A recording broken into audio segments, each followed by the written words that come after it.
Hello everyone. तो आज हम समझेंगे बहुत ही इम्पोर्टेंट टॉपिक के बारे में, जो कि बिल्कुल बेसिक टॉपिक है। ये जो एलईडी दिख रहा है आपको, इस एलईडी को अगर हम डायरेक्ट बैटरी से कनेक्ट कर देंगे तो ये एलईडी हमारा ख़राब हो जाएगा। तो इस केस में हम इस एलईडी को सुरक्षा प्रदान करने के लिए, इस एलईडी को सेफ रखने के लिए हम क्या करते हैं, इसके सीरीज में एक रजिस्टर लगाते हैं।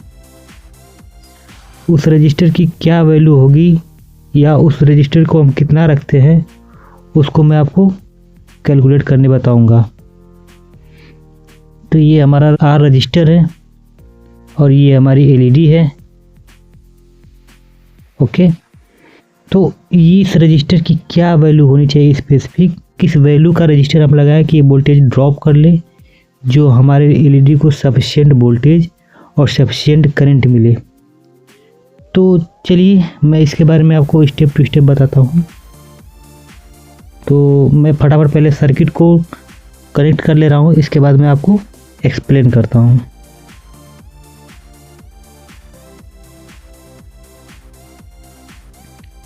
तो मैं सर्किट को कनेक्ट कर ले रहा हूँ आपस में।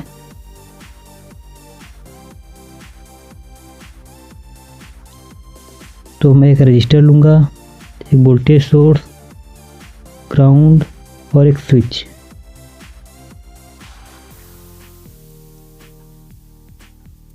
तो मैं कनेक्ट कर रहा हूँ सर्किट को।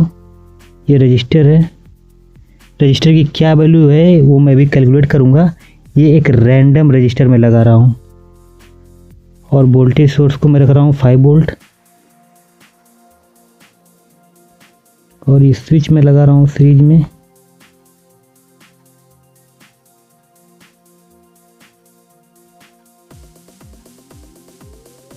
और ये सर्किट मेरी ऑलमोस्ट कंप्लीट हो गई। ओके, देखिए हमें इस एलईडी को ग्लो कराने के लिए क्या करना है कि इसको सफिशिएंट अमाउंट में करंट देना है और सफिशिएंट अमाउंट में वोल्टेज देना है। तो इस रेड कलर एलईडी का जो नॉमिनल वोल्टेज होता है वो 2 वोल्ट होता है और जो नॉमिनल करंट होता है वो होता है 20 मिली एम्पियर।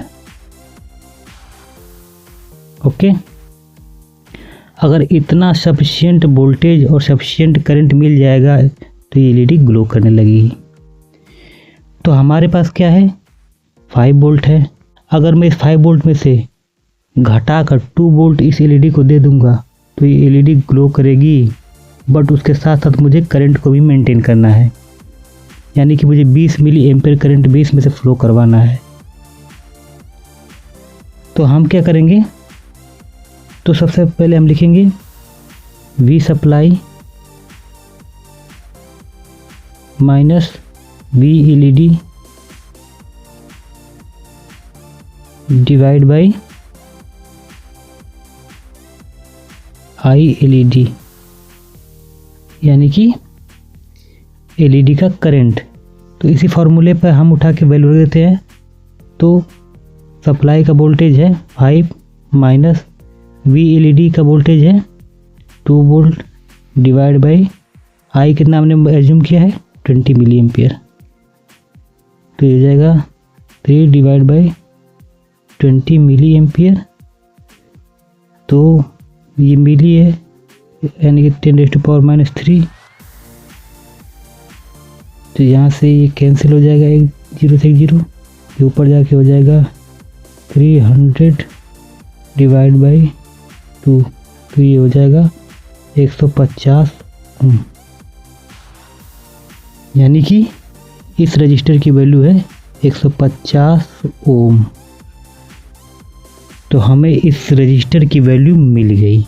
अगर मैं इतने वैल्यू का रजिस्टर यहाँ पे लगाऊंगा तो ये हमारी एलईडी बिल्कुल सेफ रहेगी। अच्छा, इसको हम दूसरे तरीके से भी कर सकते थे। इसमें हम केवीएल लगा कर भी कर सकते थे बहुत ही आसानी से। जैसे कि आप लोग केवीएल लगाते आए हैं तो आप लोगों को पता है केवीएल कैसे लगता है। एक बार मैं बता भी देता हूँ केवीएल कैसे लगता है। हम इसको केवीएल से बड़ी ही आसानी से कर सकते हैं। मैं भी आपको करके दिखाता हूँ। तो मैं यहाँ से एक लूप अज्यूम करता हूँ, यहाँ से मैं करंट दौड़ा दे रहा हूँ इसमें, और इस करंट की वैल्यू मैं दे रहा हूँ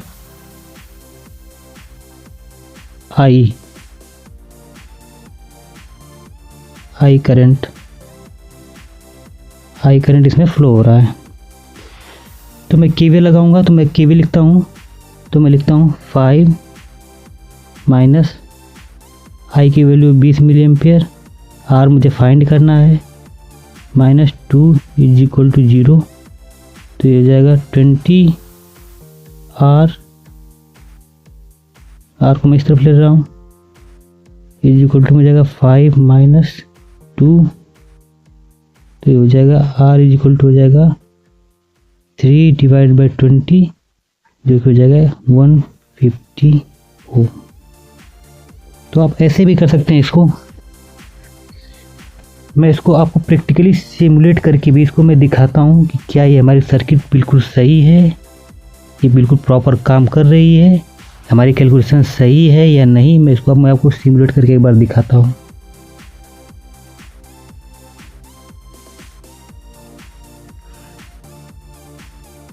तो यस, ये सर्किट मेरी प्रॉपर काम कर रही है। इस पे मैं करंट और वोल्टेज दिखा दे रहा हूँ अभी आपको। जैसे मैं एलईडी के अक्रॉस देखता हूँ, अच्छा मैंने यहाँ पे वैल्यू चेंज नहीं की है इस रजिस्टर की, तो मैं रजिस्टर की वैल्यू चेंज कर देता हूँ। हमने कैलकुलेट किया था इस रजिस्टर की वैल्यू 150 ओम।